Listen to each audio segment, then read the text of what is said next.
What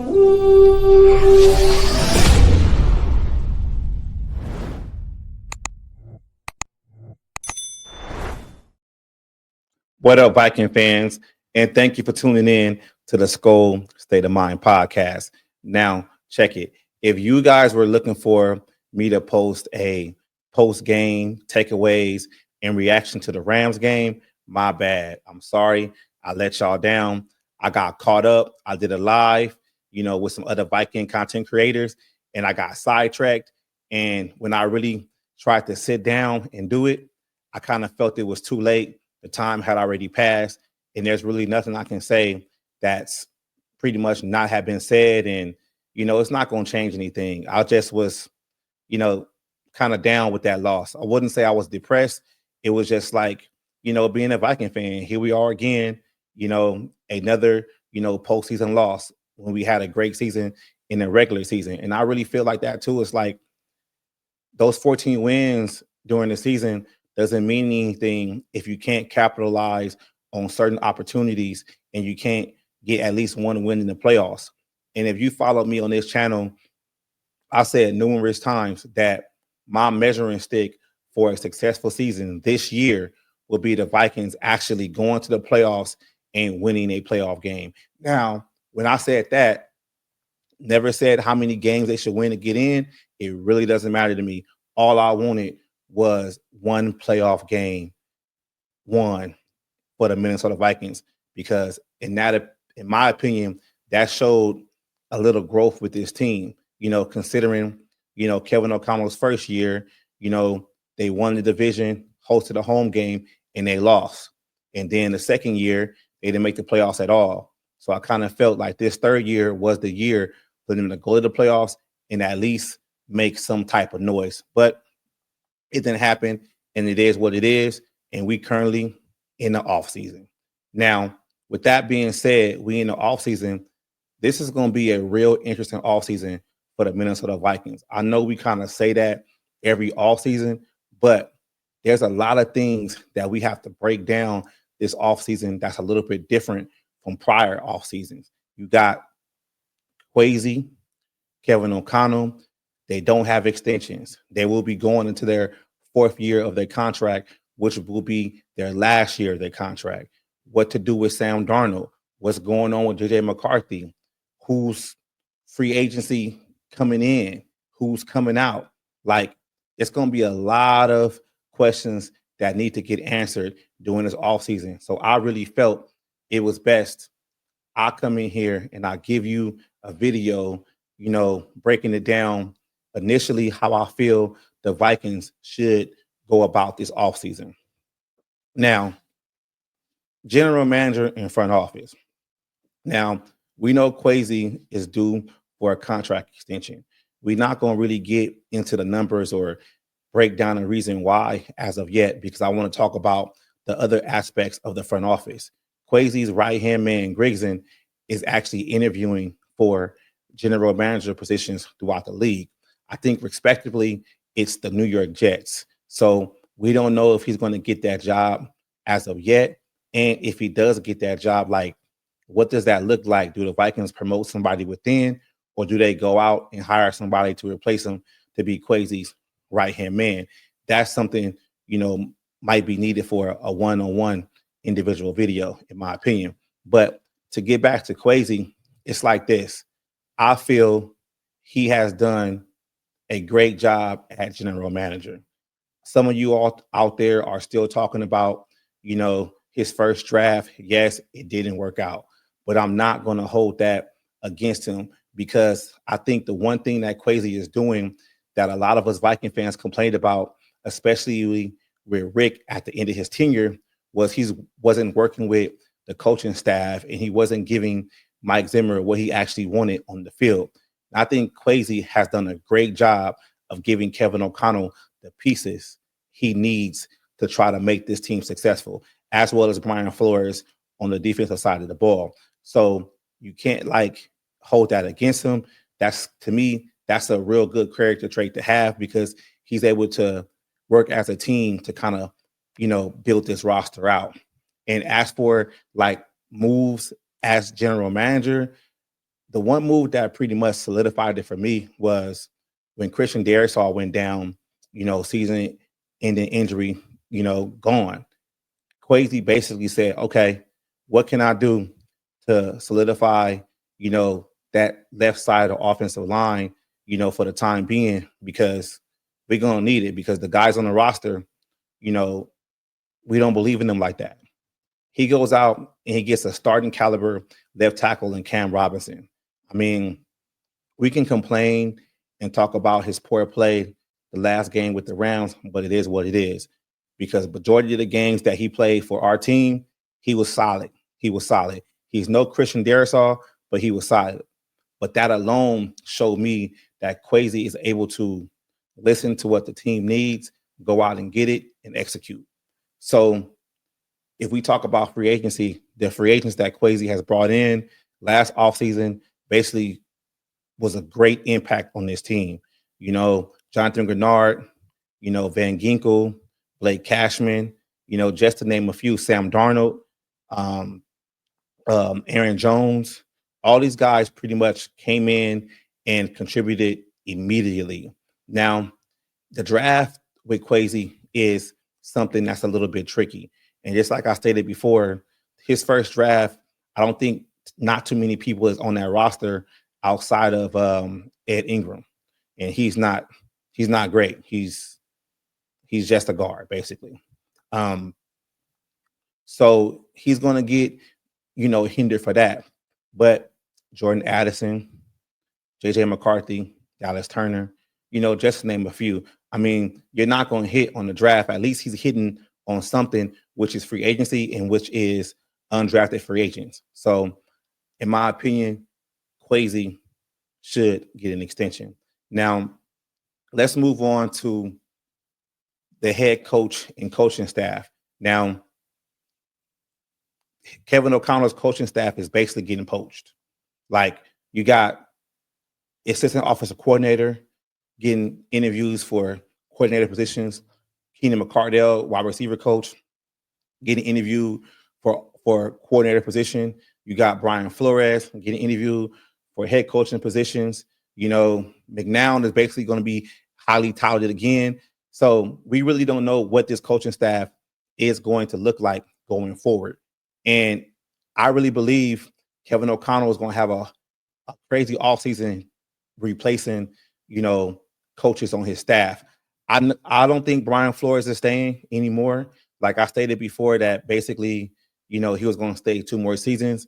I mean, maybe it's just me and I have a thing, and I feel like the defense kind of underperformed again at the end of the season. And maybe Brian Flores leaving this team will be a, addition by subtraction, because the one thing that I think about the most concerning Brian Flores with his defense is that he likes to have everybody do a lot of different things.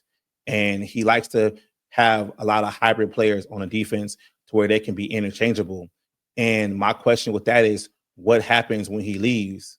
Because the next person that comes in may not have that same philosophy, and we'll be stuck with players that are either undersized at their position and can't play it the way the new defensive coordinator would like it to be played.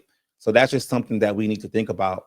And, I think Brian Flores is probably not going to pass on a head coaching, job this offseason.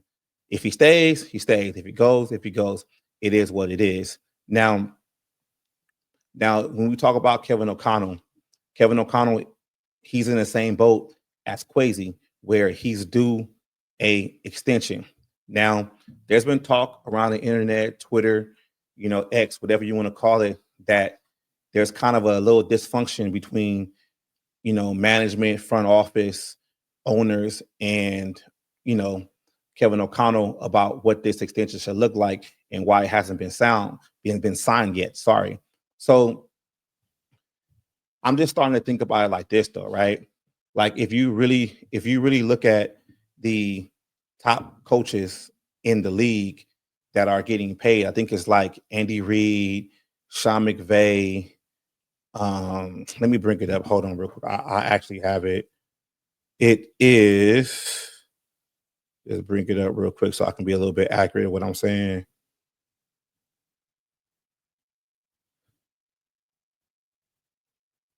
Yeah. So the top coaches, the top highest paid coaches in the league are Andy Reid at 20 million, Sean Payton at 18, Mike Tomlin at 16, Jim Harbaugh at 16, and Sean McVay at 15. Right. So respectively seeing, like, if you break down the top five, highest paid head coaches in the league, what I see is national titles, Super Bowl appearances, and playoff and Super Bowl wins.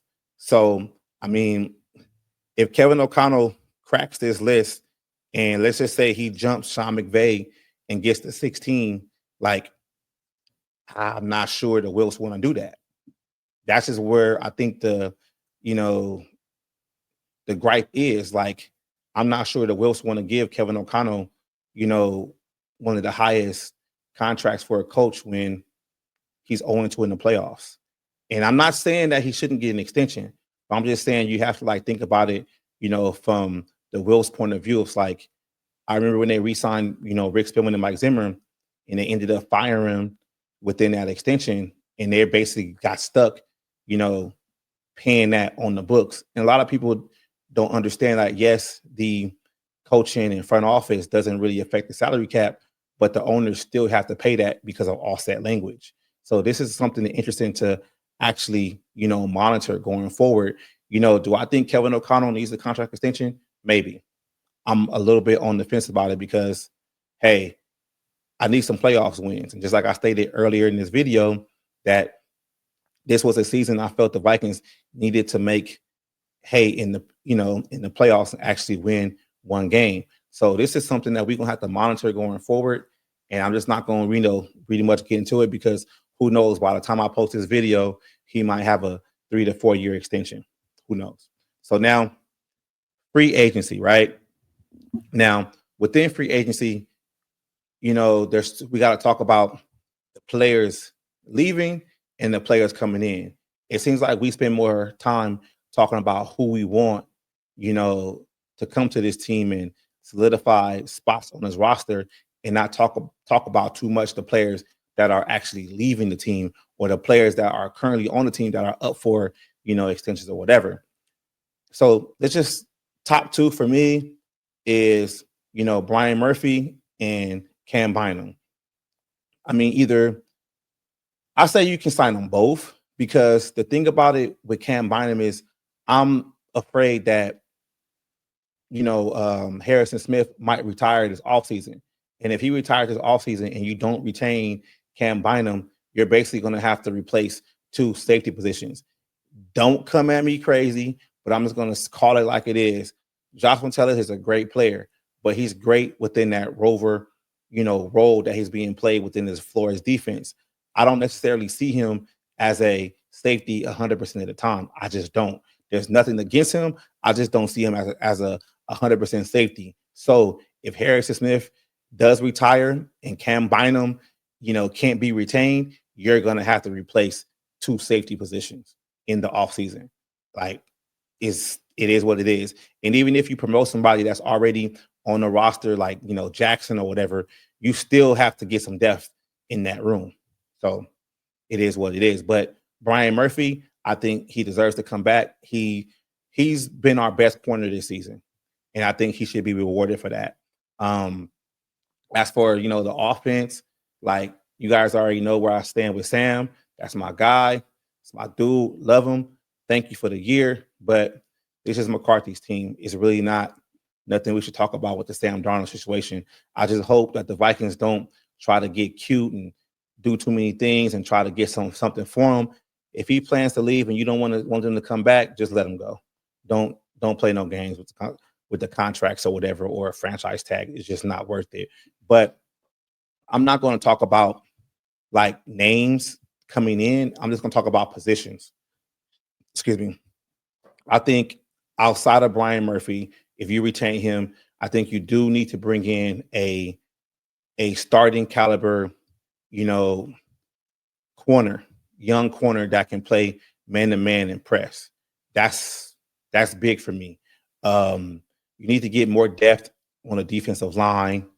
My luxury pick for the defense will be another linebacker that can mirror, Blake Cashman, because I just feel like if you had two guys that can do the same thing that Blake can do, you can kind of, fortify the middle of your field, a little bit better. And that's no shot, no shade to Ivan Pace, because when Ivan Pace is doing what he does best, he's good at it. As for the offense, running back, is an issue for me. I think the Vikings should take the approach of signing a veteran running back and actually drafting one just to have more depth in that room. But let's talk about it. Offensive line. I think, the three interior line spots, center, left guard, right guard, I think you need to replace at least two of those if they can. But if they really believe that Blake Brando can actually build on the season that he had, this last year, because technically it was his first season, starting and playing guard, then you might not have to, replace him. But as for center and right guard, let's stop playing the game with Dalton Reisner. Let's get some beef in there. Let's get a little bit bigger, because I think that contributes to why the Vikings can't run the ball in the red zone and why we can't run the ball consistently. So you can only think about it to where if, Darisaw comes back 100% healthy with no setbacks and you can upgrade the interior, this will be a good offensive line going forward, for JJ McCarthy. But the one thing that I would say that would be my Christmas pick, something that outside the box that people are not thinking about, is wide receiver 3. I would want the Minnesota Vikings to go out and sign a different type of receiver, like maybe a bigger body, red zone, magnet type receiver, like just somebody to give you a little bit different, because I'm not sold on Naylor, but I do have to give him the benefit of a doubt, because maybe Kevin O'Connell is just calling plays down the field and that's it. And that's another topic that we talked about too. So if they're able to fill those holes in the draft, in free agency, then we got to go to the draft, right? So the draft, you just got to get younger and you got to go for depth. Like you can go receiver there. You have to draft a young running back. You have to, that's like top priority. If you can get, a guard, it is what it is. But I just think like the wish list in the draft is going to be predicted by free agency. So that's that. But, I just thought I would give you guys this little quick video real quick. I know we are going to break this down a whole lot more during the off season. And I just feel like this is just, a quick little rundown of how I think things should go. And, stay tuned, because, how the Vikings roll. News can break at any moment. And I will be jumping on here, telling you guys how I feel about it and things like that. But the one thing I want y'all to know is this, I'm not sure I got this idea with this channel right now. I might be doing more content on other teams and other sports. So I'm not sure if, the rebranding of the channel going forward, but this is something I want you guys to look out for, because I really want to expand my reach. So thank you guys for tuning in, and you already know how I end it. Skol, baby.